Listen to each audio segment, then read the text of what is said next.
Skillshare is for designers, photographers, marketers, artists, and lifelong learners. Skillshare is for foodies, commuters, risk takers, the young, and the young at heart. It's for strategists, free spirits, purists, the bold, the curious, the characters, the makers, and the breakers. Skillshare is for everyone, an online learning community with thousands of classes to advance your career, improve the world, and pursue the work you love. What will you learn next? It all starts on Skillshare.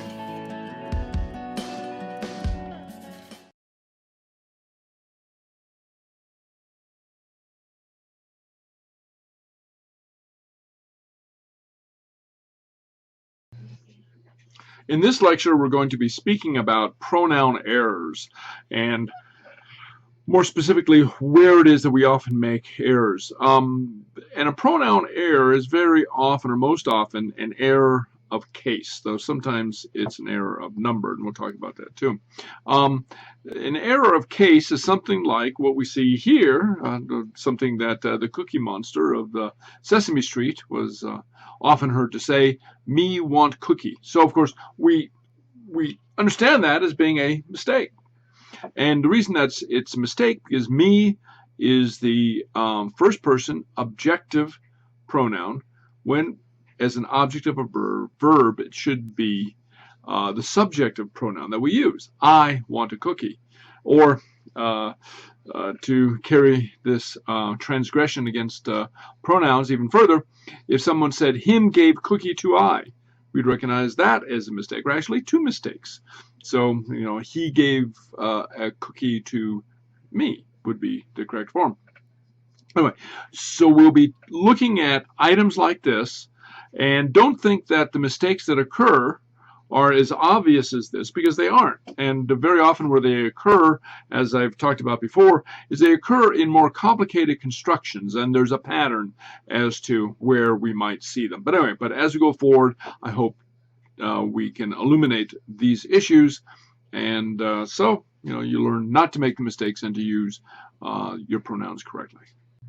One of the first areas that we see an error in pronoun usage is in the subjective, what should be the subjective position in a sentence, and where we have a compound pronoun in the subject. Okay, so compound means more than one. Okay, so very seldom would we hear something like "me want cookie," but we might hear something like "him and me got into it over the budget numbers." "Nancy and me stayed home last night." "Joe and me have been friends for 10 years. Okay, so now in each one of these, we see the usage of the objective pronoun, the pronoun that should represent the object, being used as the subject of the verb. So we are going to take a look at how we can recognize this and how we can correct it. Oh, and just note, this is not that extraordinary. Some time ago, I received a knock at my door, and I went to the door, and there was a fellow standing there who said he was running for the school board, and he was in opposition to some other school board member, and he said, to convince me that I should vote for him and not the other guy, he said, "Me and him's gotten into it lately." Okay, me and him.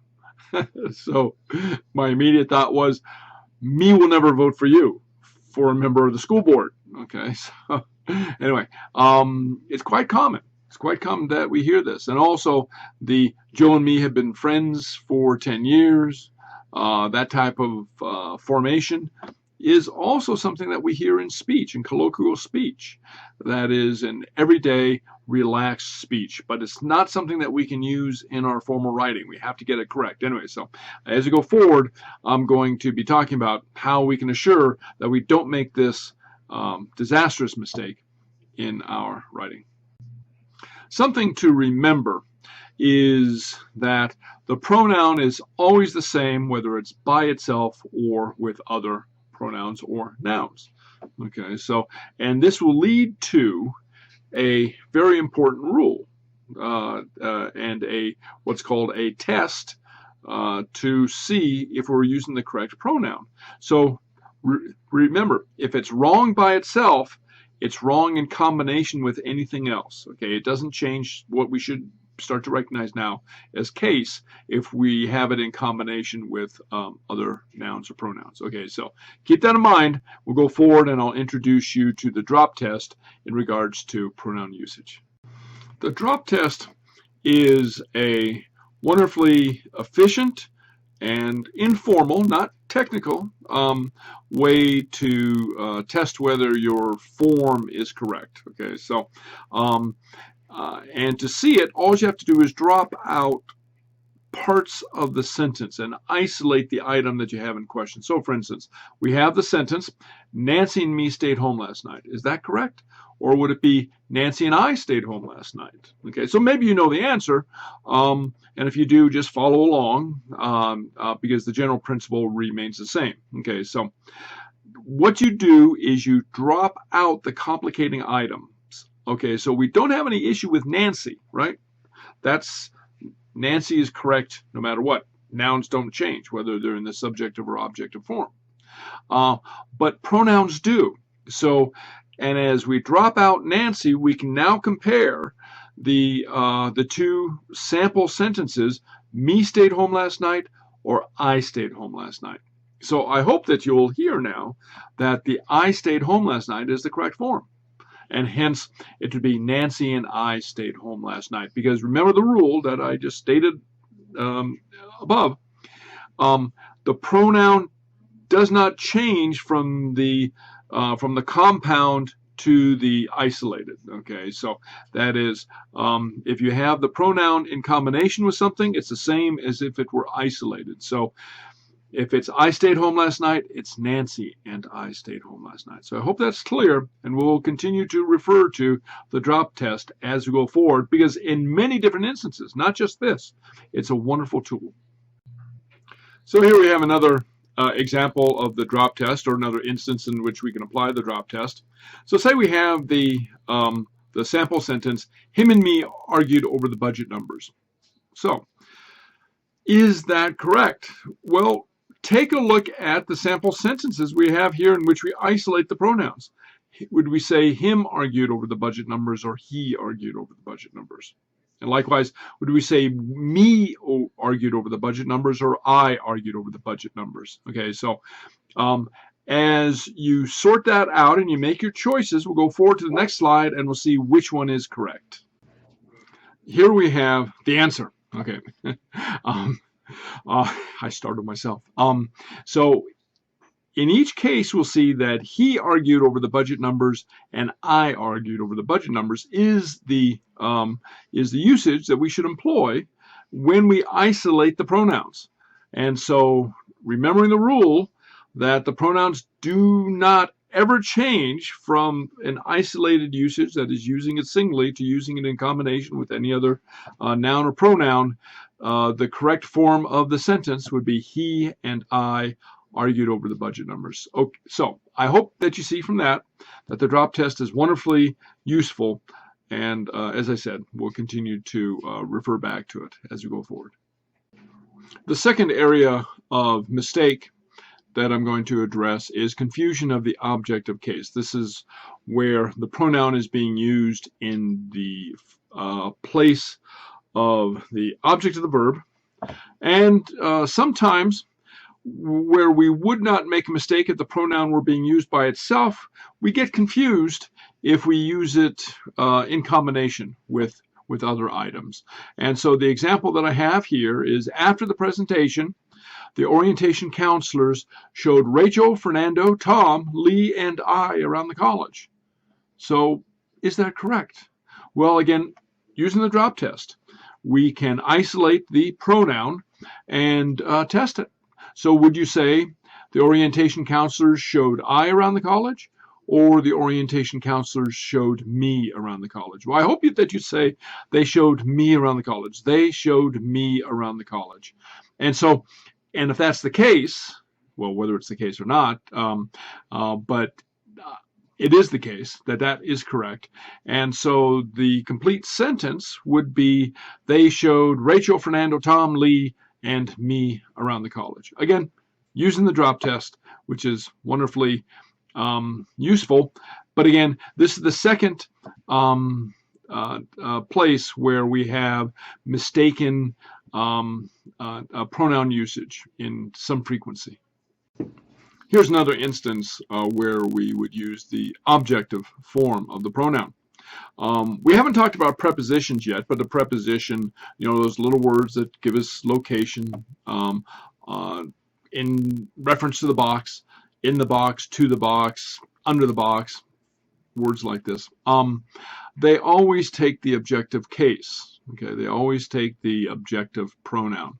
And we'll see that more clearly when we get to prepositions, but for right now, just go with that.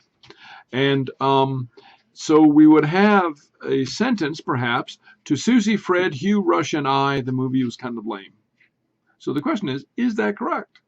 To Susie, Fred, Hugh, Rush, and I, the movie was kind of lame. Well, again, using the drop test, would you say to I, the movie was lame, or to me, the movie was lame? Well, I hope that you'd say to me, the movie was lame. And that being the case, the correct form would be to Susie, Fred, Hugh, Rush, and me, the movie was kind of lame. Okay, so again, it's in more complicated constructions that we sometimes make mistakes, that the mistakes tend to pop up. They don't pop up in isolation, so don't think that I'd never say something like to I. Well, very possibly not, but sometimes we get confused when the construction is a little bit more complicated, and we have to be a little bit more careful. But one of the ways to be careful is to employ the drop test, isolate the item in question, the pronoun in question, and then you can be more assured that you're using the correct form. The next two areas that cause us frequent trouble have to do with illogical shifts or inappropriate shifts. And what I mean by this is when we shift from, say, the first person to the second person. Remember, the whole discussion about the persons I, you, he, or we shift numbers. We change the number that we're referring to. Okay, so I'll just leave it there for a moment, and I'll go forward, and in the next slide, you'll start to understand what it is that I'm talking about, this shift. And as we see here, we should not be shifty. So the first shift that we want to avoid is the shift in person. This occurs when the writer shifts person, also called a point of view. Say, for instance, from in our first example, from the first person to the second person. So when I went to high school, the only language that you could take was Spanish. So can you start to see how that's illogical? When I went to high school, the only language that you could take was Spanish. That doesn't quite work. Now, one of the reasons that we have this issue, that we have this problem, is in colloquial language, that is how we speak every day. And believe me, your professor does the same thing. We use you, the word you, to indicate the general case, the general person. Okay, so if I said something like, you have to be careful crossing that street because, there's a lot of crazy drivers out there. You could get killed. Well, I'm not necessarily talking about you. I'm talking about people in general. You have no intention of going anywhere near that street, and I know that. But I'm just saying, in general, a person has to be careful crossing that street. You see, so we use you not to mean you specifically, but to mean the general case. But in writing, you can't do that. In formal writing, you can't do that. So when I went to high school, the only foreign language that you could take was Spanish. Is a shift in person from the first person to the second person. We see another example here. When a person is driving, it's dangerous for you to be texting on your cell phone. You see, well, but maybe you're 20 miles away. So what do you mean it's dangerous for me when there's always somebody driving? So I'm not sure what it is that you're talking about. You see, but in the same reason, I went from the third person, a person, okay, to you, second person. Okay, and it's an illogical shift, and so we cannot have that. One of the hallmarks of good writing is that we stay consistent. So if you're speaking in the first person, you stay in the first person, or if you're speaking in the third person, you stay in the third person. So when I went to high school, the only foreign language that I could take was Spanish. Okay, or the only language that was offered was Spanish, something like that. When a person is driving, he or she should not text on their cell phone. In order to follow the sentence, it's dangerous for him or her to be texting on the cell phone. Okay, so you want to stay in the same person. And we'll go forward and we'll take a look at a couple more examples of this. A couple other examples of mistaken construction. In the first instance, very often people first starting college don't realize how hard you have to work to keep your grades up.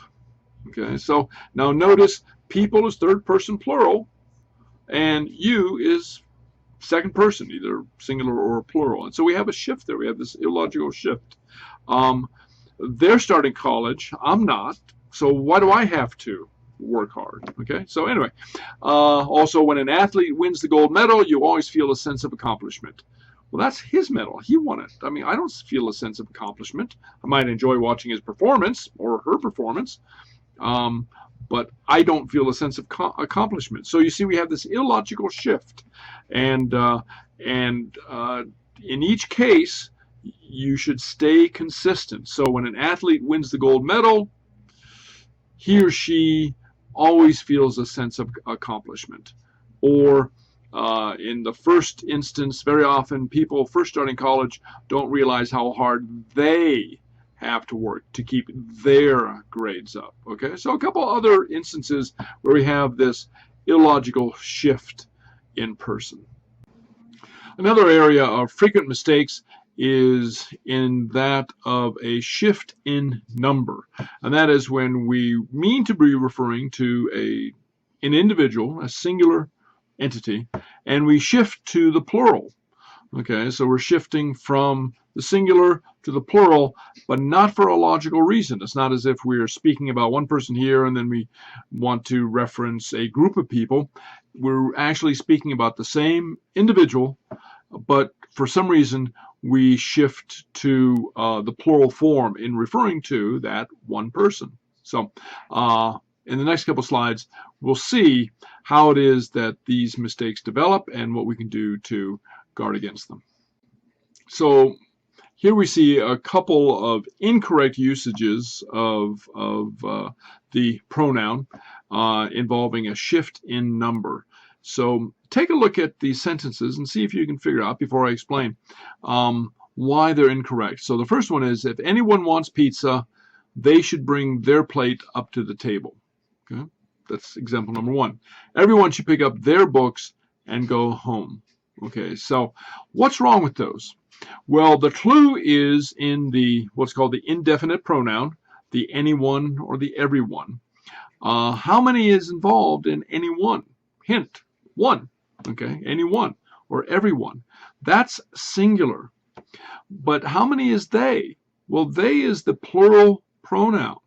So they should bring their plate up to the table. That's the plural subjective pronoun and the plural possessive pronoun, third person.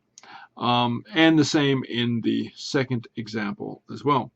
So these are shifts in number. We're shifting from the first person to the third person plural. That's incorrect. Now, I'll explain what we should be using here, but first, let me touch on why this mistake is often made in writing, because it is allowed in speech. In fact, it's an ancient usage. It exists in literature going back hundreds of years, and but present day, it's not allowed. So the grammar books tell us we can't do it. And believe me, I wish that we could, because it'd make my life a whole lot simpler. I wouldn't have to talk about it this much. But it's proper to use in day-to-day speech. The grammar police are not going to come out and arrest you if you do this, but you must not use it in your formal writing, and it's being shift in number. So anyway, I'll go forward and we'll take a look at the usage that we should employ. First, remember that indefinite pronouns are usually singular. So everyone, anyone, everybody, anybody, these are singular. And the hint is that the word includes one, right? It's just one. That's singular. That's just one. It's not two. It's not every two. It's not every three. It's one. Okay, so enough of that. I get excited. And even when the one is not explicitly stated, so if you have a word like each or every, as in every member of the ball club or each employee, these are always one. These are always singular. Okay, so that's a general rule to remember, and it becomes important as we go forward and take a look at this particular construction and the error that evolves from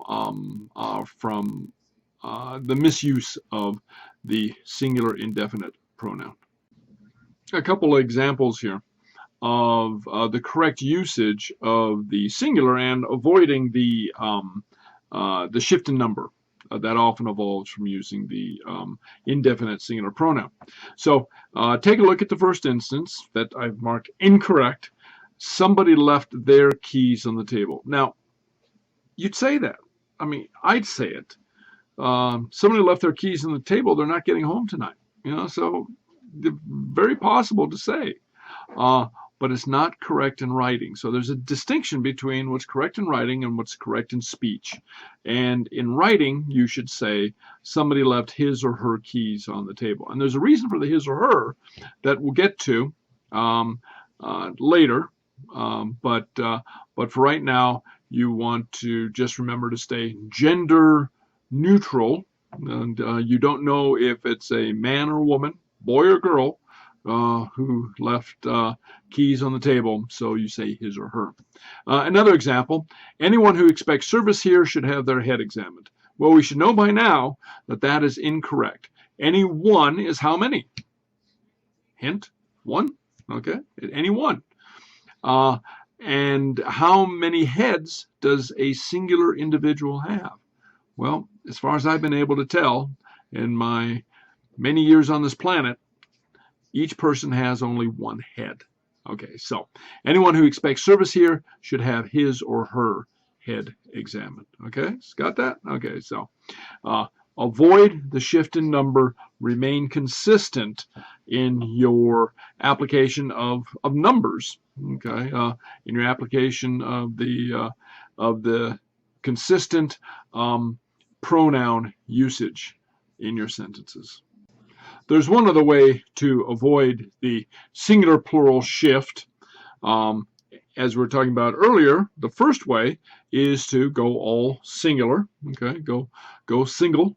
The other way is to go all plural if you think that's appropriate. So a couple of examples. All the people who expect service here should have their heads examined. So notice that we shift everything to the plural. People, their heads.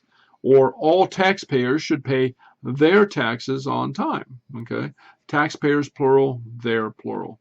Students plural should pick up their books and go out the same door they came in and treat themselves to an early night. Okay, treat themselves plural, they plural, their books plural, students plural. Okay, so again, it's consistency that's key here. So either all singular or all plural, but don't mix and match. The last thing that I'll talk about in this lecture about pronoun usage will be what's called ambiguous reference. So if you don't know what the word ambiguous means, it means something is not clear.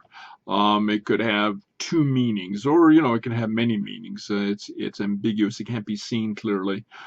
Sports fans, it comes from the same word that ambidextrous comes from, and so you might know that ambidextrous refers to somebody who can throw with both hands. Well, ambiguous reference could mean a meaning that could be on the one hand or on the other hand. So it's ambiguous. Anyway, so it's not clear. So, but what it means is that we're not sure who you're talking about. So take a look at the example over here, and you'll see how confused you would be if somebody actually talked like this. And I've known people who talk like this. They just launch in and they say something like, so I was talking to her, and she told me that he said they were going to do the thing over there, but all the time I was thinking about how he had told me it was going to happen here just like she had promised. You see, so who? I mean, wait a second, slow down. Who's he? Who's she? I mean, the only pronoun references I really understood were here and I. I mean, everything else is ambiguous. Okay, so that's what we mean by ambiguous reference. And there's a few cases and places where it occurs frequently, and I'm going to cover those in the next few slides. Here we have a couple of examples. We're down here, I think, okay, that illustrate some of the confusion that arises with what's called ambiguous reference. So one of the examples that we have is Tom told Jerry that he got an A on the test. Now, I sometimes ask students, who is he? And they insist that, oh, it's very clear to them, it's Tom. Or some say, it's Jerry. And fisticuffs ensue because they're very sure. But the fact is, you're not sure because he can refer to anyone as the arrows attest. The he could point to either Tom or Jerry. Another example is when the policeman pulled Dave over, he was angry. Again, who was angry? Is he referring to the policeman or is he referring to Dave? Okay, so in cases like this where you have a single pronoun that could refer to two or more antecedents, and we remember what the word antecedent means. It refers to the word that comes before, the word the pronoun should be pointing at unambiguously, that is very clearly. Well, when you have two or more possible antecedents, you have ambiguity. You have lack of clarity. That has to be cleared up. In the next slide, I'll show you a couple different ways that these sentences could be solved, or the ambiguity in these sentences could be solved, and hopefully that'll provide you a model as you go forward in your writing.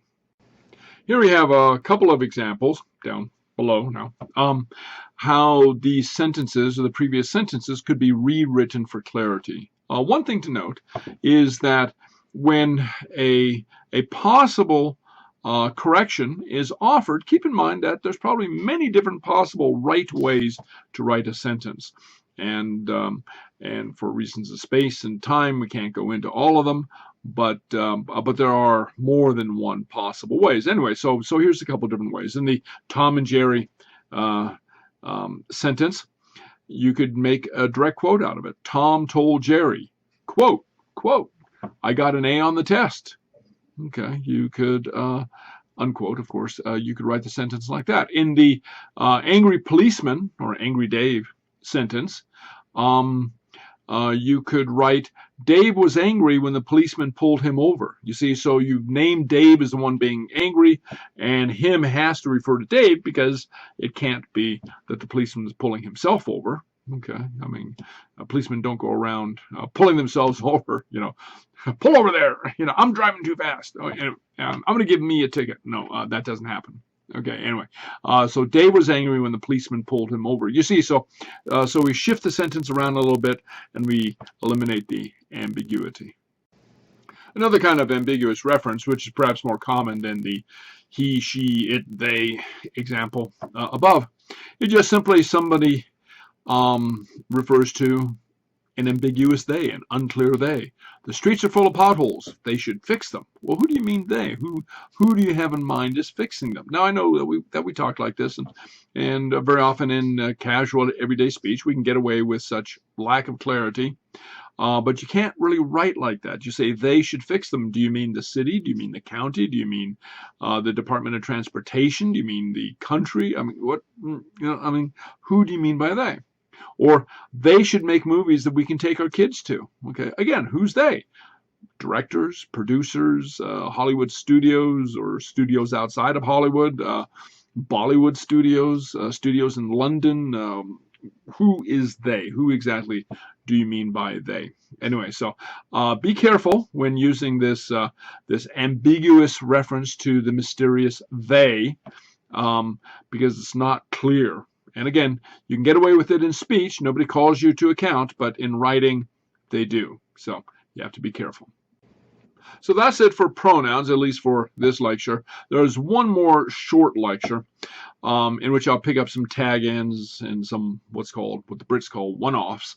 And then we'll be finished with this whole series, and this went on much longer than you thought it would. You didn't know these little tiny words could be so complicated, open up such a world of information and confusion, and have so many possibilities for getting them wrong. Anyway, but I hope that now we've learned many of the ways to protect ourselves from making these errors. So again, refer to the text, do the check your knowledge exercise, post questions in the chat room, and I'll see you next time.